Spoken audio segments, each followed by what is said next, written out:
হাসিনার দুঃশাসনের চিত্র থাকবে জুলাই স্মৃতি জাদুঘরে। পিলখানা হত্যাকাণ্ড, গুম খুন, আয়নাঘর, শাপলা ম্যাসাকার এবং ভোট ডাকাতি সহ শেখ হাসিনার 16 বছরের দুঃশাসনের সব গল্পই ঐতিহাসিক তথ্য আকারে জুলাই স্মৃতি জাদুঘরে উপস্থাপন করা হবে। শনিবার বিকেলে রাষ্ট্রীয় অতিথি ভবন যমুনায় এক বৈঠকে জাদুঘর নির্মাণ কর্তৃপক্ষ প্রধান উপদেষ্টা প্রফেসর মোহাম্মদ ইউনুসকে এ তথ্য জানিয়েছেন।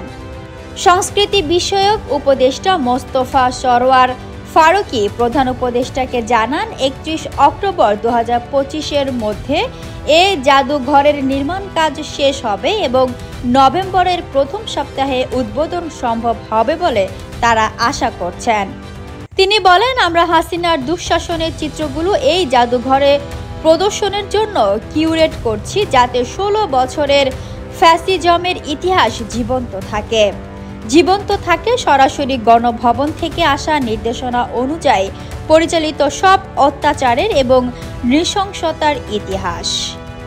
প্রধান উপদেষ্টা প্রফেসর মোহাম্মদ ইউনুস জাদুঘর নির্মাণ সংশ্লিষ্ট সবাইকে ধন্যবাদ জানান এবং আশা প্রকাশ করেন, এ জাদুঘরে যারা আসবেন তারা 5 আগস্ট গণভবনের জনতার ঢলকে অনুভব করবেন।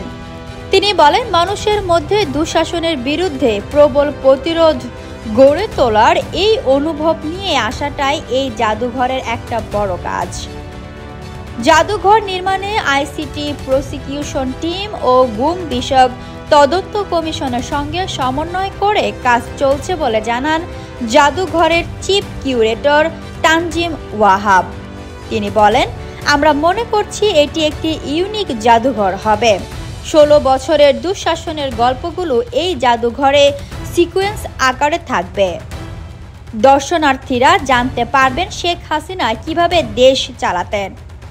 সংস্কৃতি বিষয়ক উপদেষ্টা মোস্তফা সরওয়ার ফারুকী বলেন, গুম খুনের নির্দেশ দেওয়া অনেক অডিও ইতোমধ্যেই জাদুঘর কর্তৃপক্ষের হাতে এসেছে। এই অডিওগুলো জাদুঘরে রাখা হচ্ছে। শেখ হাসিনা কিভাবে গুমের শিকার পরিবারগুলোকে ডেকে এনে মিথ্যা সান্ত্বনা দিত, সে চিত্রও উঠে আসবে।